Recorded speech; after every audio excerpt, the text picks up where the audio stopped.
الحمد للہ وحدہ والصلاة والسلام علی من لا نبی بعدہ اما بعد اعوذ باللہ من الشیطان الرجیم بسم اللہ الرحمن الرحیم۔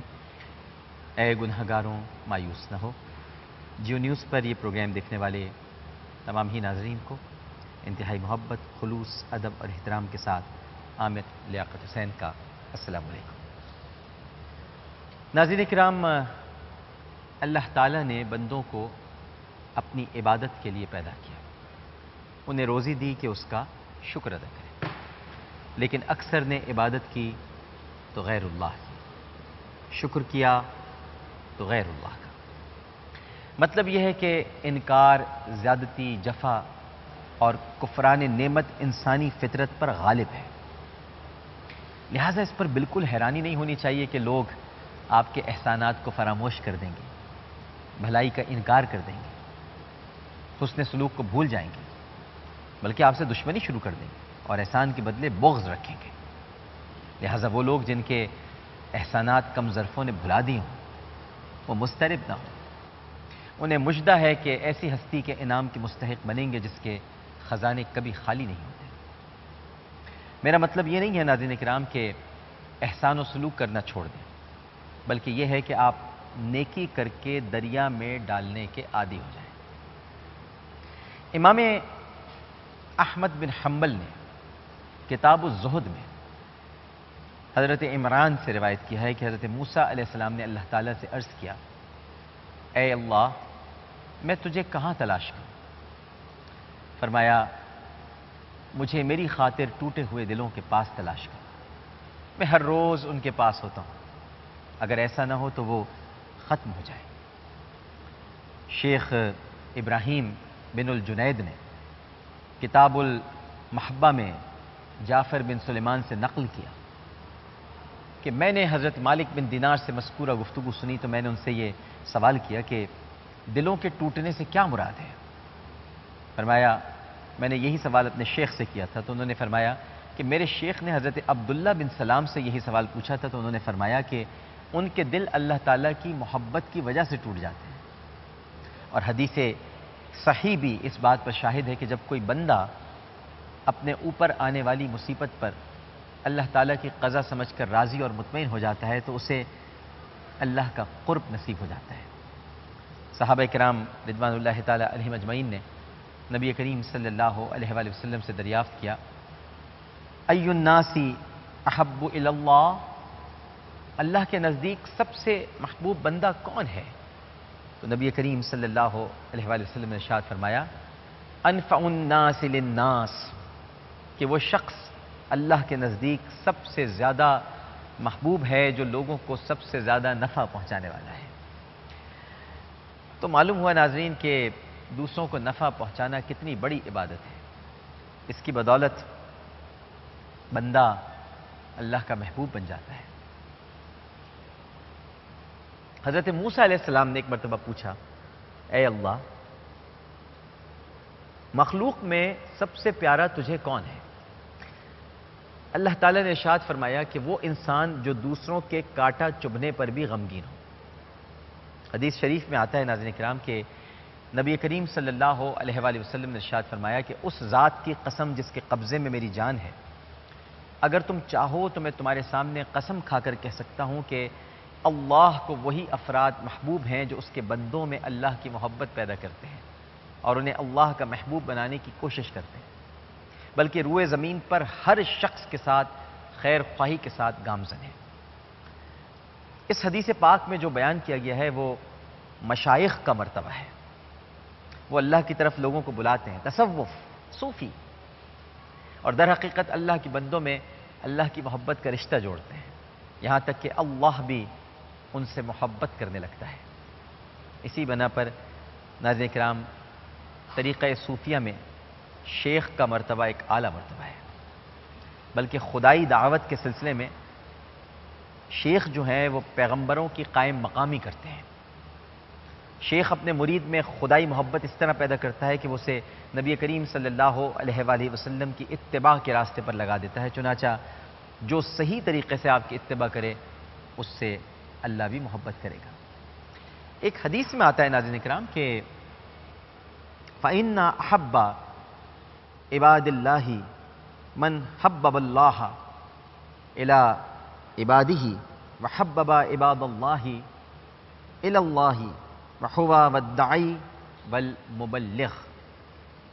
اللہ تعالیٰ کے بندوں میں سے اللہ کے نزدیک پیارا وہ شخص ہے جو اللہ تعالیٰ کو اپنے بندوں کے نزدیک اور بندوں کو اللہ کے نزدیک پیارا اور محبوب بنائے، اور وہ شخص دعوت و تبلیغ کرنے والا ہے۔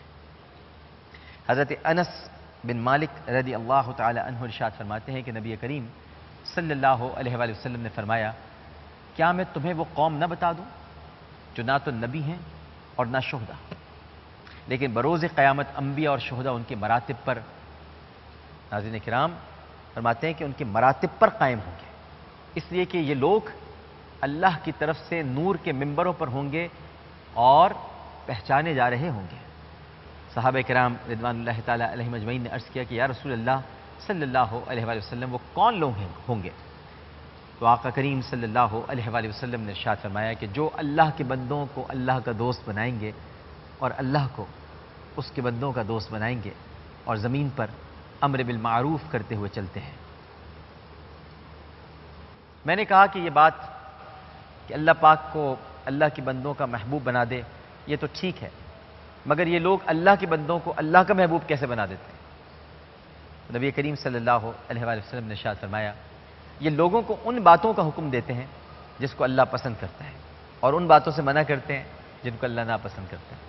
جب لوگ ان کا کہنا مان لیتے ہیں تو ان کو اللہ دوست بنا لیتا ہے۔ ایک چھوٹا سا وقفہ لیتے ہیں ناظرین کرام، اور کچھ اور ایسی پیاری احادیث ہیں وہ آپ کو بیان کریں گے۔ بس ایک وقفہ لیتے ہیں، وقفے کے بعد حاضر ہوتے ہیں۔ السلام علیکم ورحمۃ اللہ۔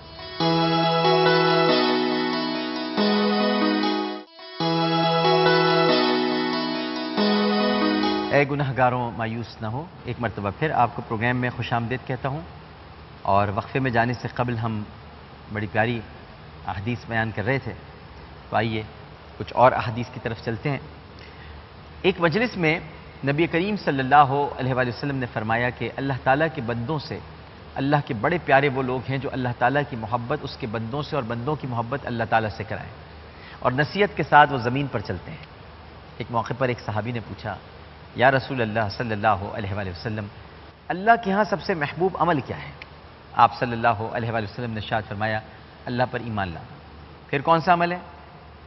ارشاد نبوی صلی اللہ علیہ وآلہ وسلم ہوا کہ صلہ رحمی کرنا۔ وہ سائل صحابی کہنے لگے، اس کے بعد کون سا عمل اللہ کو محبوب ہے؟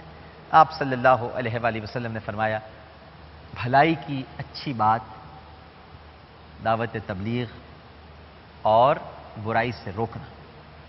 ایک اور موقع پر نبی کریم صلی اللہ علیہ وآلہ وسلم نے ارشاد فرمایا کہ لوگوں کو اللہ کے قریب کرو۔ کنز العمال میں ایک حدیث لکھی ہے کہ آپ صلی اللہ علیہ وآلہ وسلم نے ارشاد فرمایا کہ تم اللہ کے بندوں کو اپنی بات سے اللہ کا پیارا بنا دو، اللہ تمہیں اپنا پیارا بنا لے گا۔ امام غزالی ہیں ناظرین کرام، وہ احیاء العلوم میں ایک روایت لکھتے ہیں، اور روایت یہ ہے کہ داؤد علیہ السلام نے اللہ تعالیٰ سے پوچھا کہ اے اللہ، آپ کی محبت کو حاصل کرنے کا آسان راستہ کون سا ہے؟ تو اس پر اللہ جل مجدہ نے ارشاد فرمایا کہ اے داؤد، تو لوگوں کو مجھ سے قریب کر، میں تجھے اپنا محبوب بنا لوں گا۔ ایک دن حضرت موسیٰ علیہ السلام نے مناجات میں کہا، اے اللہ، مجھے کیوں کر معلوم ہو کہ کون تیرا دوست ہے اور کون دشمن؟ حکم ہوا کہ میرا ذکر کرنے والا میرا دوست ہے اور مجھ سے غافل میرا دشمن۔ موسیٰ علیہ السلام نے فرمایا، اے اللہ، تو قریب ہے کہ تجھ سے آہستہ باتیں کروں یا دور ہے کہ تجھے زور سے پکاروں؟ اللہ تعالیٰ نے فرمایا، میں اس شخص کے پاس ہوتا ہوں جو مجھے یاد کرے، اور اس کے قریب ہوتا ہوں جو مجھ سے مانوس ہو، میں اس کی گردن کی رگ سے بھی زیادہ اس کے قریب ہوں۔ روایت یہ بھی ہے ناظرین کرام کہ حضرت موسیٰ علیہ السلام نے اللہ تعالیٰ سے سوال کیا کہ تیرے محبوب بندوں کو مبغوض لوگوں سے پہچاننے کی کیا صورت ہے؟ ارشاد ہوا کہ میں اپنے محبوب بندے میں دو علامتیں رکھتا ہوں۔ ایک تو اپنے ذکر کی تلقین کرتا ہوں تاکہ زمین و آسمان کی بادشاہت میں اس کا ذکر کروں، دوسرے اپنے ناراضگی والے اور حرام کاموں سے محفوظ رکھتا ہوں تاکہ وہ میرے عذاب میں مبتلا نہ ہو۔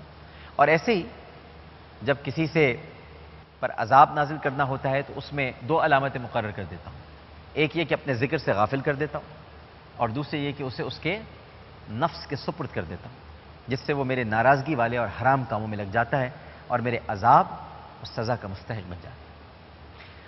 ناظرین، یہ ایک عام اصول اور تقاضۂ فطرت ہے کہ انسان کو جس شے سے محبت ہو جائے اس کا ذکر بھی کثرت سے اس کی زبان پر آنے لگتا ہے۔ اسی اصول اور تقاضۂ محبت کی نشاندہی نبی کریم صلی اللہ علیہ وآلہ وسلم کے اس قول مبارک سے ہو رہی ہے۔ آپ نے فرمایا کہ جس کسی شے سے محبت ہوگی وہ کثرت سے اسے یاد کرے گا، اور محبت کا بنیادی اور اولین تقاضا ہے کہ محبوب کا ذکر کثرت سے کیا جائے۔ یا تو محب خود اپنی زبان سے ہی ذکر کرے یا اسے اٹھتے بیٹھتے اس کے محبوب کی باتیں سنائی جائیں، یعنی یا تو اس کی اپنی زبان پر محبوب کے نغمے ہوں یا اس کے کانوں میں ہمہ وقت محبوب کے تذکرے ہوں۔ دونوں صورتوں میں اس کی محبت کا تقاضا ہو جاتا ہے۔ حضرت معاذ بن جبل رضی اللہ تعالی عنہ ارشاد فرماتے ہیں کہ میں نے نبی کریم صلی اللہ علیہ وآلہ وسلم سے پوچھا کہ کون سا عمل اللہ عز و جل کو سب سے زیادہ محبوب ہے، تو نبی کریم صلی اللہ علیہ وآلہ وسلم نے ارشاد فرمایا تو دنیا کو اسی حالت میں خیر بات کہے کہ تیری زبان ذکر الہی سے تر و تازہ ہو، یہ عمل اللہ کو بہت محبوب ہے۔ ناظرین کرام، حضرت خراز فرماتے ہیں کہ جب اللہ اپنے کسی بندے کو دوست بنانا چاہتا ہے تو اس کے لیے اپنے ذکر کا دروازہ کھول دیتا ہے۔ جب وہ اللہ کے ذکر سے لذت پانے لگتا ہے تو پھر اس کے لیے اپنی قربت کا دروازہ کھول دیتا ہے۔ اس کے بعد اسے انس تک پہنچا دیتا ہے۔ پھر جب انس بھی پورے طور پر حاصل ہو جاتا ہے تو اسے توحید کی کرسی پر بٹھا دیتا ہے۔ اس کے بعد اس سے تمام پردے ہٹا کر ناظرین کرام فردانیت کے گھر میں اسے داخل کر دیا جاتا ہے، اور اللہ تعالیٰ کا جلال و عظمت اس کے سامنے کھل جاتا ہے۔ اور جب اس کی نگاہ جلال و عظمت خداوندی پر پڑتی ہے تو وہ اپنے آپ کو بھول جاتا ہے، اور اس وقت بندہ بالکل اپاہج اور فانی ہو جاتا ہے اور اللہ کی حفاظت کے اندر چلا جاتا ہے اور اپنے نفسانی دعووں سے بیزار ہو جاتا ہے۔ ایک چھوٹا سا وقفہ ناظرین کرام لیتے ہیں۔ یہ بڑی گہری گفتگو ہو رہی ہے کہ اللہ تعالیٰ کن کو پسند کرتا ہے، کن کو محبوب رکھتا ہے، اور یہی ہم گناہ گاروں کے لیے ضروری ہے تاکہ ہم مایوس نہ ہوں۔ ایک وقفہ۔ السلام علیکم ورحمۃ اللہ۔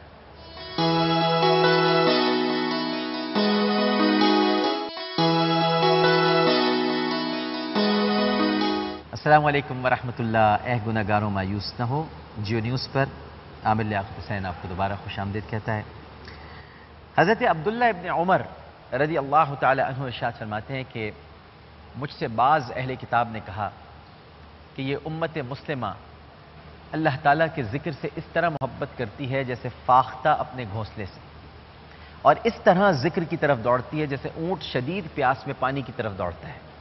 جس طرح محبت کرنے والے کا دل محبوب کے ذکر کے بغیر مطمئن نہیں ہوتا، اسی طرح عاشقوں کی روحیں بغیر اس کے دیدار کے چین نہیں حاصل کر سکتی۔ حضرت ذوالنون مصری رحمہ اللہ تعالی فرماتے ہیں کہ دنیا اللہ تعالیٰ کے ذکر، آخرت اس کے عفو و کرم، اور جنت اس کے دیدار کے بغیر خوشگوار نہیں ہو سکتی۔ ایک روایت میں آتا ہے ناظرین کرام کہ اتنا زیادہ ذکر کرو کہ لوگ مجنوں کہنے لگے، دیوانہ کہنے لگے، دیوانہ ہے یہ تو دیوانہ، یہ تو دیوانہ۔ بندے کو اللہ تعالیٰ کی محبت، اطاعت کے اہتمام اور نافرمانی کے اجتناب سے قرب حاصل ہوتا ہے۔ حضرت بایزید بستامی رحمہ اللہ تعالی نے فرمایا کہ حق تعالیٰ سے دور وہ ہے جو دوسروں پر حکم چلاتا ہے، اور نزدیک وہ ہے جو دوسروں کا بوجھ اٹھاتا ہے۔ اللہ تعالیٰ ایسے جوان کو محبوب رکھتا ہے جو اپنی جوانی کو اللہ تعالیٰ کی اطاعت میں فنا کرتے ہیں۔ نبی کریم صلی اللہ علیہ وآلہ وسلم کا ارشاد ہے کہ اللہ نے فرمایا ہے میرے بندوں، میں نے اپنے اوپر ظلم حرام کر لیا ہے، تم بھی ایک دوسرے پر ظلم و زیادتی کو حرام سمجھو۔ میرے بندوں، تم میں سے ہر ایک گمراہ ہے سوائے اس کے جس کو میں ہدایت دوں، بس تم مجھ سے ہی ہدایت طلب کرو، میں تمہیں ہدایت دوں گا۔ میرے بندوں تم میں سے ہر ایک بھوکا ہے سوائے اس شخص کے جس کو میں کھلاؤں، بس تم مجھ سے روزی مانگو میں تمہیں روزی دوں گا۔ میرے بندوں تم میں سے ہر ایک ننگا ہے سوائے اس کے جس کو میں پہناؤں، بس تم مجھ سے ہی لباس مانگو میں تمہیں پہناؤں گا۔ اور یہاں لباس سے مراد عیوب کی پردہ پوشی بھی ہے ناظرین کرام۔ میرے بندوں تم رات میں بھی گناہ کرتے ہو اور دن میں بھی سارے گناہ، لیکن معاف کرنے والا میں ہوں۔ اور آپ صلی اللہ علیہ وآلہ وسلم نے یہ بھی ارشاد فرمایا ہے کہ آدمی کو اپنی ساری حاجتیں اللہ ہی سے مانگنی چاہیے، یہاں تک کہ اگر جوتی کا تسمہ بھی ٹوٹ جائے تو اللہ ہی سے مانگے، اور اگر نمک کی ضرورت ہو تو وہ بھی اسی سے مانگے۔ تو پھر گناہ گاروں توبہ بھی اسی سے مانگو، وہی بخشنے والا ہے، وہی معاف کرنے والا ہے۔ انسان کسی کو معاف نہیں کرتے۔ انسانوں سے آس اور امید لگانے کے بجائے اپنے رب سے امیدیں لگا لو اور مایوس مت ہو۔ آج تک کے لیے اتنا ہی، انشاءاللہ کل اسی وقت اسی چینل پر اسی پروگرام کے ساتھ دوبارہ حاضر ہوں گا۔ پروگرام پیش کرتے ہوئے کوئی غلطی کوئی سہو تو اپنے رب کے حضور معافی کا خواستگار اور توبہ کے طلبگار ہوں، یا میری کوئی بات آپ کی طبیعت پر گراں گزری ہو تو مجھے معاف کر دیجیے گا۔ عامر لیاقت حسین کو اجازت دیجیے، اپنا بہت خیال رکھیے گا، اللہ حافظ۔